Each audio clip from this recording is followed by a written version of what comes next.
Welcome to South Africa. Thank you.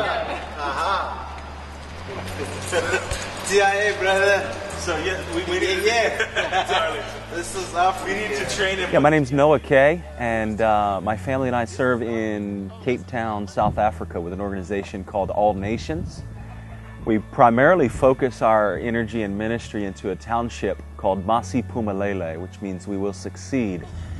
And we're in that township now. It's a place with about 40,000 residents that live in shacks made of wood and zinc boards and whatever materials they can find to live.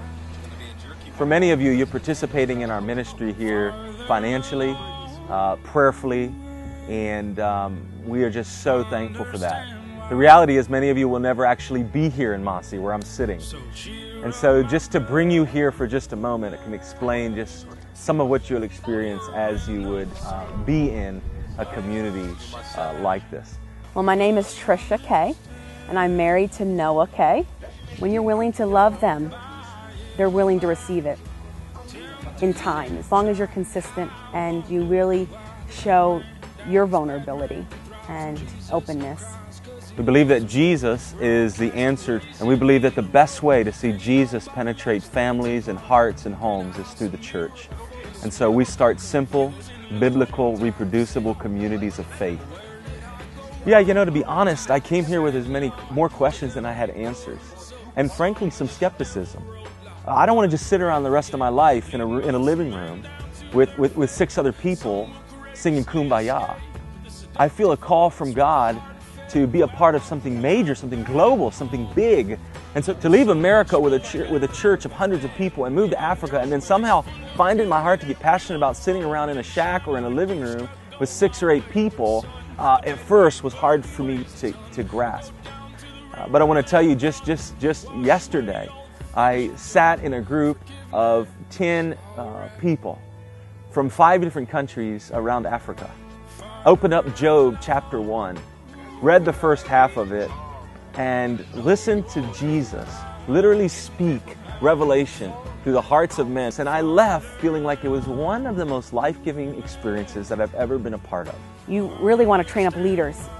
You're not coming in there and being the leader, but you're being one of them. It's helped me get out of my comfort zone. It's helped me do things that I never would have done if I was home in America, living my American dream. I wouldn't have to look at people in the eyes knowing that they might have gone 3 days without a meal, or they might have just been beaten by their boyfriend or their fiance or husband, or a child hasn't been assaulted physically or emotionally or sexually. I guess one of the largest lessons and realizations that I've had since moving here to Africa has been that God loves all sizes and styles of church. Here in Masi, we aim to plant simple, reproducible, easily reproducible communities of faith with local leaders running them. And so there might be 5, 6, 8, 10 people in a church led by a local person and centered on the scriptures. And so they open the Bible and they discover Jesus together. God doesn't call everyone to other countries. God called our family to South Africa for specific reasons. And in those specific reasons, we have been able to be a part of a community that needs love and needs disciples. And so we get to do that. And it's a blessing, and we're so honored.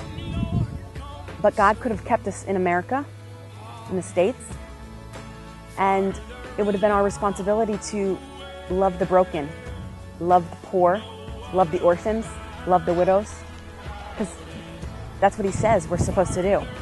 Because everywhere in the world, there is a family that goes hungry, there is a child who is abandoned or abused, who is orphaned, who doesn't have a mom or dad, who cries, that needs love. You can do that anywhere.